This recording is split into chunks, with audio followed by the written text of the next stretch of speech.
If you didn't fit into the woman who went into the wilderness, you fit into the remnant.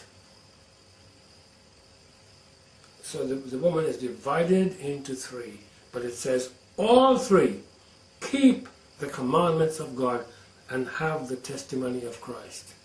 So I repeat, while we are arguing about whether we should keep this or that commandments, according to Revelation chapter 12, keeping the commandments is not enough. Really is not enough. In the study Bible,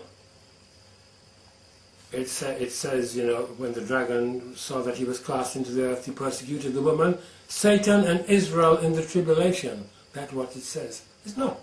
The woman is the church. And over chapter 17 it says, the dragon was wroth with the woman, the Jewish remnant. No, it's not. It's the church. The bit of the church that did not qualify either to be part of the man-child or the woman who flees into the wilderness.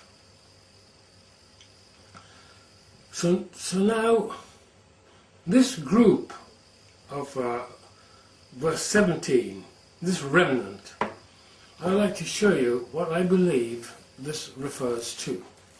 And in order to do that, we'll turn to Matthew chapter 25.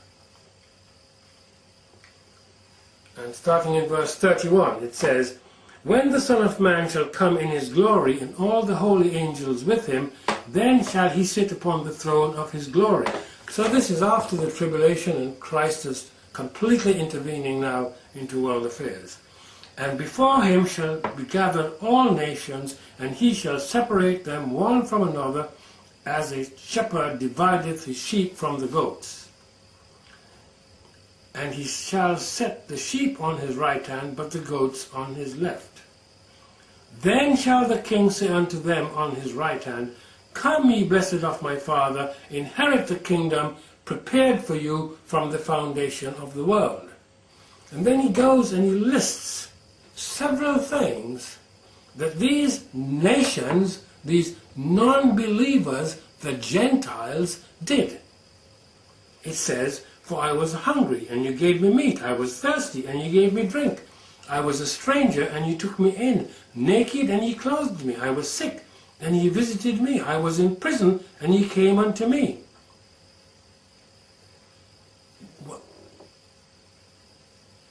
It says there, "Come ye blessed." But then shall, and they are qualified as righteous. But this is what they say, "Then shall the righteous answer him, saying, Lord, when saw we thee hungered, and fed thee, or thirsty, and gave thee drink? When saw we thee a stranger, and took thee in, or naked, and clothed thee? Or when saw we thee sick, or in prison, and came unto thee?" So these people who have qualified as being righteous have no idea what the Lord is speaking to them about. You see, most charities, this is what they base their work on. But that's not what it's talking about at all. Nothing to do with charities. Charities are just a smoke screen. I'm not saying we shouldn't help those less fortunate than ourselves, but this is a smoke screen. Because Christ explained to them what he meant.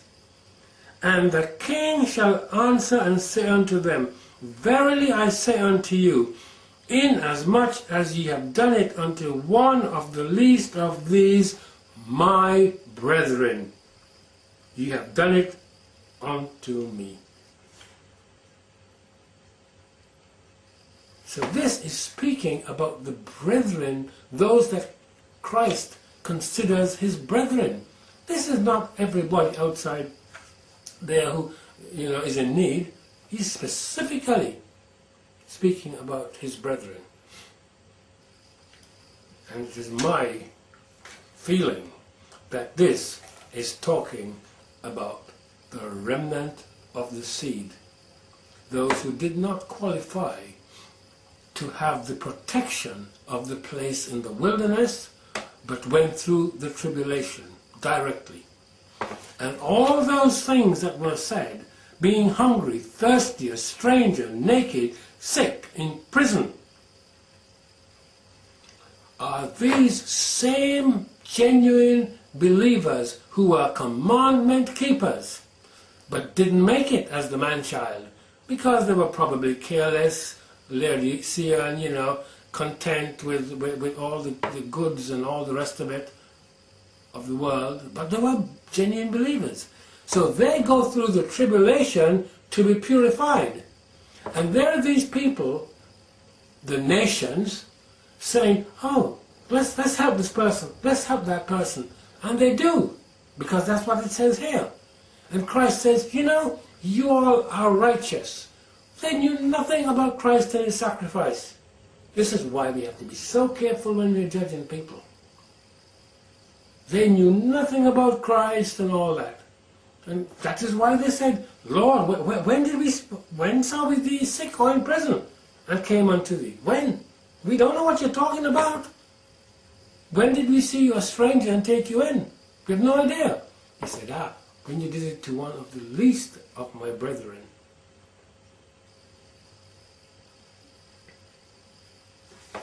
And these, notice, one of the least of these. So these were the least. Compared to the man-child, they were the least. Compared to the woman in the wilderness, they were the least. But they were still brethren. And God therefore rewarded those people by saying, come, inherit the kingdom. And furthermore, the kingdom was prepared from the foundation of the world. That's what it says in verse 34, Matthew 25. You see, there is a difference between a neighbor and a brother. I've done a whole document on this. We have to love our neighbor as ourselves. Absolutely true. Two commandments. Love God by obeying him, keeping his commandments, and love neighbor, which is the same thing, but to the people around you. Those are your neighbors. But it's a different category of person who is a brother. Because the difference being that the brother has the Holy Spirit. God dwells himself in that person. That is what qualifies me to be a brother with another believer. It's not because the person is nice. It's not because I like the person. It's not because I treat them good.